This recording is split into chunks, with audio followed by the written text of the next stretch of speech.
Hello and welcome to the Microservices Security, the Complete Guide course, another installment in the Software Architecture series. In this course, we will learn about the security aspects of one of the most popular software architecture patterns, but also one that should be handled very carefully, and this is the microservices architecture.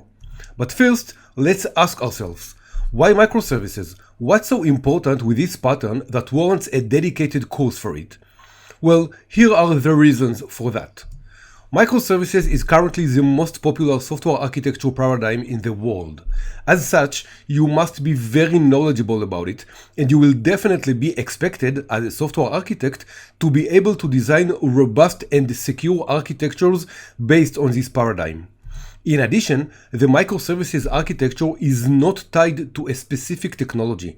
This pattern can be implemented using almost any platform you would like: Java, .NET, Python, Node.js, PHP, etc. One of the nice things about the microservices architecture is that it solves actual problems. We will talk specifically about these problems later in this course, and you will see that these problems are problems almost every dev team stumbles upon in almost every project. The microservices architecture effectiveness is measurable and can be easily quantified. Microservices experience is something that is in a very high demand in the job market. In fact, a quick search in monster.com displays more than 6,000 job openings requiring microservices knowledge. This is an opportunity you should definitely not miss. Another reason is the buzz that is generated by the microservices architecture. True, this is not a strictly professional reason, but when something becomes trendy in the software architecture world, you will better know what is the fuss about. So, as we said, microservices is the most popular architecture in the world, and here is a short list of companies that implemented it. As you can see, these are some of the largest software companies in the world, and them implemented microservices sent waves in the software architecture world, especially in the Netflix case, which was one of the first to adopt this architecture and was quite open about the process. So that's microservices, and the next question we need to ask is, why security? Why do we need to talk about this topic? What's so important about software security that warrants a dedicated course for it? Well, here are a small sample of the many reasons for that.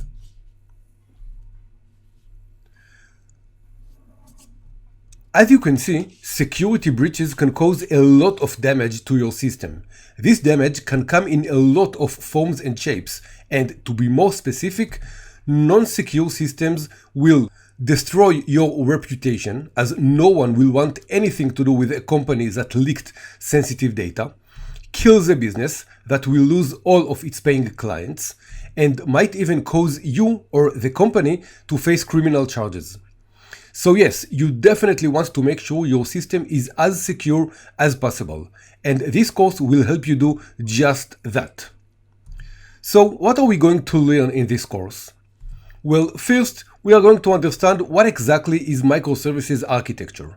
It's important to be familiar with the foundations of microservices in order to be able to secure them. Next, we will cover the basics of software security. We are going to define what exactly do we mean by security, and while that might sound trivial, you will find out that software security is a term that needs definition, because if we want to protect something, we first need to know what we are protecting against.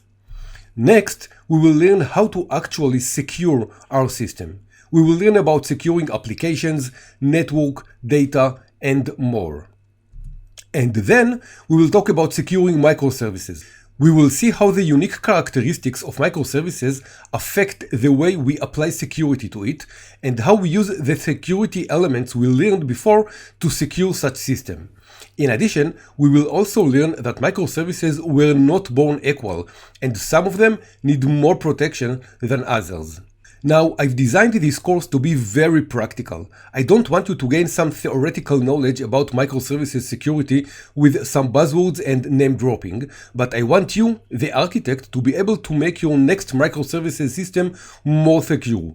And for that reason, this course really contains a lot of practical materials. The most important one is the checklist, which you are welcome to download at the end of this course, and which will help you while designing your system and provide a step-by-step guide to make sure you have done everything possible to make your microservices architecture as secure as possible. But I wanted to make the course even more practical, and for that I added a unique feature that proves itself invaluable when working on actual systems. Throughout the course, you will find calls to action. These call to actions are PDF documents which you can print and use or fill online. The documents contain set of questions and the tasks you can carry after the relevant sections, so that you have the opportunity to apply the knowledge gained in the section on your own system and organization. The course has a total of 5 calls to action dealing with threat modeling, application and data security, microservices security, and more. I really encourage you to download and use these calls to action. They will greatly help you apply what you will learn in this course on your own systems. So, what will you gain from this course?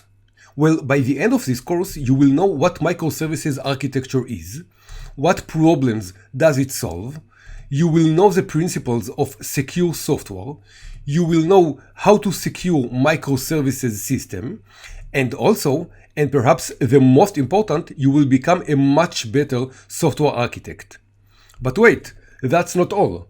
At the end of this course, you will be able to download the microservices security checklist.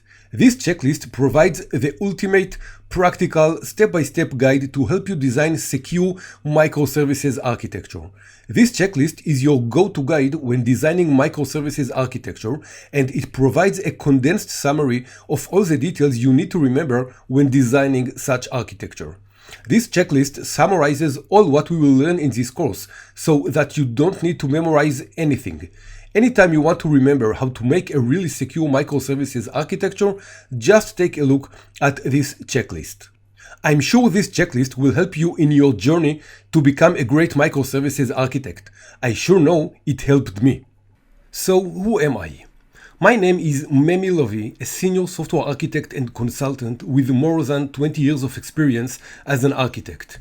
Here is a very partial list of my clients and my diverse technology stack. I'm a certified Azure Security Engineer and Solution Architect, and an avid speaker. Great, so let's go.